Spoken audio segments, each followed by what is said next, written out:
Je réponds à une question un commentaire super intéressant d'une vidéo où j'expliquais comment frapper, etc. Je pense que c'est pas une technique pour tout le monde. Si la personne a des petites mains fragiles, c'est pas le top, je pense. Il n'y a pas d'universalité dans les techniques. Merci pour les vidéos. Déjà, merci à toi de ton commentaire. Donc oui, évidemment, souvent je propose de frapper avec la paume, de frapper avec le coude, des techniques simples, efficaces et qui ne sont pas dangereuses pour soi.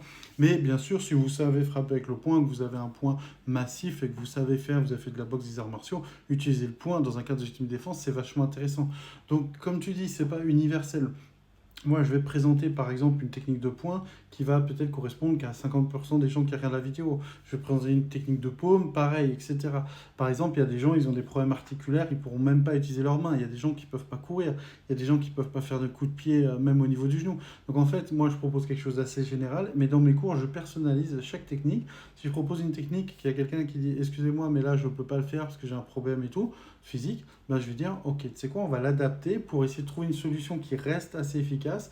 Bien sûr, peut-être qu'elle sera un petit peu moins efficace, mais au moins elle sera adaptée et surtout applicable. Si tu as une main toute petite, fragile, que tu as déjà cassée ou autre, ne t'amuse surtout pas à frapper avec le poing. Comme je le dis dans beaucoup de vidéos, la paume c'est vraiment génial, c'est quasiment incassable, c'est très efficace. En plus, les doigts peuvent finir dans les yeux dans un cas de légitime défense. Toujours.